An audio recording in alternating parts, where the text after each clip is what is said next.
So ವಿಶೇಷ ಸರ್ಕಾರಿ ಅಭಿಯೋಜಕ ಪ್ರಸನ್ನ ಕುಮಾರ್ ಅವರು ಪ್ರಕರಣದ ಎಲ್ಲ ಆರೋಪಿಗಳ ಡಿಜಿಟಲ್ ಹೆಜ್ಜೆ ಗುರುತುಗಳು ಘಟನೆಯಲ್ಲಿ ಅವರ ಪಾತ್ರವನ್ನ ನಿರೂಪಿಸಿದ್ದಾರೆ. ಆರೋಪಿಗಳೆಲ್ಲರೂ ಒಂದಲ್ಲ ಒಂದು ರೀತಿಯಲ್ಲಿ ದರ್ಶನ್ ಜೊತೆ ಕೆಲಸವನ್ನ ಮಾಡಿದ್ದವರೇ ಅಂತ ಉಲ್ಲೇಖ ಮಾಡಿದ್ದಾರೆ. ಇಡೀ ಪ್ರಕರಣದ ಪಿತೂರಿಯ ಭಾಗವಾಗಿ ಎಲ್ಲರೂ ಕೂಡ ಕೈ ಜೋಡಿಸಿ ಕೊಲೆಯನ್ನ ಮಾಡಿದ್ರು ಅಂತ ಎಸ್ಪಿಪಿ ಪ್ರಸನ್ನ ಕುಮಾರ್ ಅವರು ನಿನ್ನೆ ವಾದವನ್ನ ಮಂಡಿಸಿದ್ರು. ಆದರೆ ವಾದದಲ್ಲಿ ಸಿವಿ ನಾಗೇಶ್ ಅವರು ಗೆಲುವನ್ನ ಕಂಡಿದ್ದಾರೆ. ದರ್ಶನ್ ಹಾಗೆ ಪವಿತ್ರ ಗೌಡ ಸೇರಿದಂತೆ 7 ಜನರಿಗೆ ಬೇಲನ್ನ ಕೊಡಿಸೋದ್ರ ಮುಖೇನ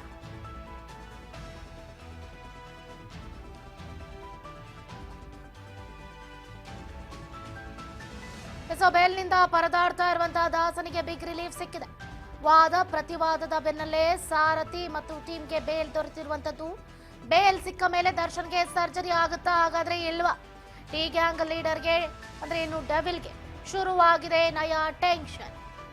ಮೆಡಿಕಲ್ ಬೇಲ್ ತಗೊಂಡು ನನಗೆ ಅಲ್ಲಿ ನೋವು ಇಲ್ಲಿ ನೋವು ಸ್ಪೈನಲ್ ಕಾರ್ಡ್ ಸರ್ಜರಿ ಆಗಲೇಬೇಕು ಅಂತ ನಟ ದರ್ಶನ್ ಅವರು ಕೆಂಗೇರಿ ಸಮೀಪದ ಬಿಜಿಎಸ್ ಆಸ್ಪತ್ರೆಗೆ ದಾಖಲಾದ್ರು. ಡಿಸೆಂಬರ್ 11ನೇ ತಾರೀಕು ಸರ್ಜರಿಗೆ ಎಲ್ಲಾ ರೀತಿಯಾದಂತ ತಯಾರಿಯನ್ನ ಮಾಡಿಕೊಳ್ಳಲಾಗ್ತಾ ಇದೆ ಅಂತಲೂ ಕೂಡ ವೈದ್ಯರ ತಂಡ ತಿಳಿಸಿತು. ಅದಾದ ನಂತರ ಬಿಪಿಯಲ್ಲಿ ಏರುಪೇರಾಗಿದೆ, ಹಾಗಾಗಿ ಸರ್ಜರಿಯನ್ನ ಮುಂದೂಡಲಾಗಿದೆ ಅನ್ನುವಂತ ಮಾಹಿತಿಯು ಕೂಡ ಹೊರಬಿಟ್ರು. ಈಗ ಬೇಲಾಯ್ತು, ಎಲ್ಲ ಆಯ್ತು. ಈಗ ನಟ ದರ್ಶನ್ ಅವ್ರಿಗೆ ಸರ್ಜರಿ ಆಗುತ್ತಾ ಇಲ್ವಾ ಅನ್ನುವಂತ ಹೊಸ ಒಂದು ಅಪ್ಡೇಟ್ ಸಿಗಬೇಕಾಗಿದೆ.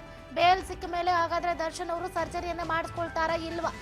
ಸೊ ಇಷ್ಟು ದಿನಗಳ ಕಾಲ ಸೆರೆವಾಸವನ್ನ ಅನುಭವಿಸ್ತಾ ಇದ್ರು. ಸೊ ಹೇಗಾದ್ರೂ ಮಾಡಿ ಇಲ್ಲಿಂದ ಹೊರಗೆ ಹೋಗ್ಬೇಕು ಅನ್ನುವಂತ ನಿಟ್ಟಲ್ಲಿ ನನಗೆ ಸ್ಪೈನಲ್ ಕಾರ್ಡ್ ನಲ್ಲಿ ಇಂಜೋರ್ಡ್ ಆಗಿದೆ, ಪೇನ್ ಬರ್ತಾ ಇದೆ, S1 L1 ನಲ್ಲಿ ಊತ ಇದೆ, ನನಗೆ ಕೂರೋದಕ್ಕಾಗೋದಿಲ್ಲ, ನಿಲ್ಲೋದಕ್ಕಾಗೋದಿಲ್ಲ, ಮಲಗೋದಕ್ಕಾಗೋದಿಲ್ಲ ಅಂತ ಹೊಸ ಹೊಸ ಹೊಸ ಒಂದು ಹೇಳಿಕೆಗಳನ್ನ ಕೊಡ್ತಾ ಇದ್ರು. ಅದನ್ನ ಸಿವಿ ನಾಗೇಶ್ ಅವರು ಕೋರ್ಟ್ ನಲ್ಲಿ ಅಪ್ಡೇಟ್ ಮಾಡ್ತಾ ಇದ್ರು. ನಟ ದರ್ಶನ್ ಅವರಿಗೆ ಇಂತಹ ಪರಿಸ್ಥಿತಿ ಬಂತಲ್ಲಪ್ಪ ಅಂತ ಅವರ ಅಭಿಮಾನಿಗಳು ಕಣ್ಣೀರಿನಲ್ಲಿ ಕೈ ತೊಳಿತಾ ಇದ್ರು. ಸೊ ಹಾಗೋ ಹೀಗೋ ಮಾಡಿ 6 ವಾರಗಳ ಕಾಲ ಮೆಡಿಕಲ್ ಬೇಲ್ ನಲ್ಲಿ ನಟ ದರ್ಶನ್ ಅವರು ಆಚೆ ಬಂದ್ರು. ಆಚೆ ಬಂದ ನಂತರ ಬಿಜಿಎಸ್ ಆಸ್ಪತ್ರೆಗೆ ದಾಖಲಾದ್ರು. ಬಿಜಿಎಸ್ ಆಸ್ಪತ್ರೆಯಲ್ಲಿ ಅವರಿಗೆ ಬೇಕಾದಂತಹ ಟ್ರೀಟ್ಮೆಂಟ್ ಅನ್ನ ಕೊಟ್ರು. ಫಿಸಿಯೋಥೆರಪಿಯಿಂದ ಹಿಡಿದು MRI, CT ಸ್ಕ್ಯಾನ್ ಎಲ್ಲವನ್ನು ಕೂಡ ಮಾಡಿಸಿತು. ಇನ್ನೇನು ಸರ್ಜರಿ ಮಾಡಿಸ್ಲೇಬೇಕು ನಟ ದರ್ಶನ್ ಅವರೇ ಅಂತ ಹೇಳಿದ ತಕ್ಷಣ ಓಕೆ ಸರ್ಜರಿಗೆ ನಾನು ಕೂಡ ಅಗ್ರಿ ಮಾಡಿದ್ದೀನಿ ಅಂತ ಡಿಸೆಂಬರ್ 11ನೇ ತಾರೀಕು ಅಂದ್ರೆ 3 ದಿನಗಳ ಇಂಚೆಯಷ್ಟೇ ದರ್ಶನ್ ಅವರು ಸರ್ಜರಿಗೆ ಓಕೆ ಅಂದ್ರು ಅನ್ನುವಂತ ಮಾಹಿತಿ ಲಭ್ಯ ಆಯಿತು. ಅದೇನಾಯ್ತು ಏನೋ ಗೊತ್ತಿಲ್ಲ, ನಟ ದರ್ಶನ್ ಅವರಿಗೆ BP ಏರುಪೇರಾಯ್ತು ಅಂತ ಮತ್ತೆ ಸರ್ಜರಿಯನ್ನ ಮುಂದೂಡಲಾಗಿದೆ. ಹಾಗಾದ್ರೆ ದರ್ಶನ್ಗೆ ಯಾವಾಗ ಆಗುತ್ತೆ ಸರ್ಜರಿ ಅನ್ನೋದನ್ನ ಕಾದಷ್ಟೇ ನೋಡ್ಬೇಕಾಗಿದೆ.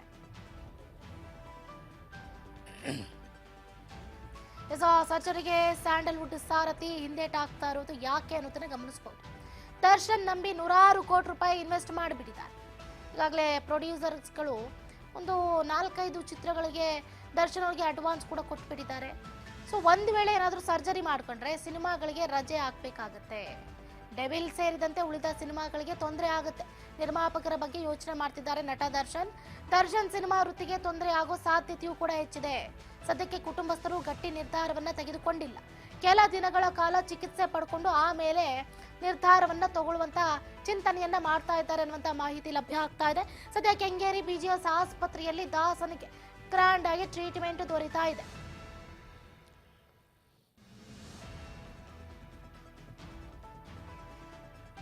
ಕೋಟ್ಯಾಂತರ ರೂಪಾಯಿ ಇನ್ವೆಸ್ಟ್ ಮಾಡಿದ್ದಾರೆ ನಟ ದರ್ಶನ್ ಅವರನ್ನ ನಂಬಿ. ದರ್ಶನ್ ಅವರು ಒಂದು 3-4 ಚಿತ್ರಗಳಿಗೆ ಸೈನ್ ಮಾಡಿದ್ದಾರೆ ಅನ್ನುವಂಥ ಮಾಹಿತಿಯು ಕೂಡ ಲಭ್ಯ ಆಗ್ತಾ ಇದೆ. ಅದರಲ್ಲೂ ಮುಖ್ಯವಾಗಿ ಅರ್ಧಂಬರ್ಧ ಶೂಟಿಂಗ್ ಆಗೋಗ್ಬಿಟ್ಟಿದೆ. ಡೆವಿಲ್ ಚಿತ್ರೀಕರಣ ಕಂಪ್ಲೀಟ್ ಆಗಬೇಕಾಗಿದೆ. ಸೊ ಅದನ್ನು ಫುಲ್ಫಿಲ್ ಮಾಡಿ ನಟ ದರ್ಶನ್ ಅವರು ಏನಾದರೂ ಸರ್ಜರಿಗೆ ಮುಂದಾಗ್ತಾರ ಏನೋ ಗೊತ್ತಿಲ್ಲ. ಬಟ್ ಅಲ್ಲಿವರೆಗೂ ಹೆಂಗೆ ತಡ್ಕೋತಾರೆ ಅನ್ನೋದೇ ಒಂದು ಅನುಮಾನ. ಯಾಕಂತಂದರೆ ಜೈಲಲ್ಲಿ ಕೂತ್ಕೊಳ್ಳೋಕ್ಕಾಗ್ತಾ ಇರಲಿಲ್ಲ, ನಿಂತ್ಕೊಳ್ಳೋಕ್ಕಾಗ್ತಾ ಇರಲಿಲ್ಲ, ಮಲ್ಕೊಳ್ಳೋಕ್ಕಾಗ್ತಾ ಇರಲಿಲ್ಲ ಅಂತ ಒಂದಷ್ಟು ನೋವನ್ನು ತೋಡ್ಕೊಂಡ್ರು. ಸೊ ಈಗ ಶೂಟಿಂಗ್ ಸ್ಪಾಟ್ಗೆ ಹೋಗಿ ಅಲ್ಲಿ ಫೈಟಿಂಗು, ಡ್ಯಾನ್ಸಿಂಗು ಇದೆಲ್ಲ ಹೆಂಗೆ ಮಾಡ್ತಾರೆ ಅನ್ನುವಂಥ ಕುತೂಹಲ ಕೂಡ ಇದೆ. ನೋಡೋಣ ನಟ ದರ್ಶನ್ ಅವರ ನಡೆ ಯಾವ ಕಡೆ ಏನಾಗುತ್ತೆ ಏನು ಅನ್ನೋದನ್ನ ಕಾದಷ್ಟೇ ನೋಡಬೇಕಾಗಿದೆ. ಇದಾಗಿತ್ತು ಈ ಕ್ಷಣದ ಅಪ್ಡೇಟ್ಸ್. ಮತ್ತಷ್ಟು ಅಪ್ಡೇಟ್ಸ್ಗಾಗಿ ನೋಡ್ತಾ ಇರಿ ರಾಜ್ ನ್ಯೂಸ್. ಇದು ಕನ್ನಡಿಗರ ಧ್ವನಿ.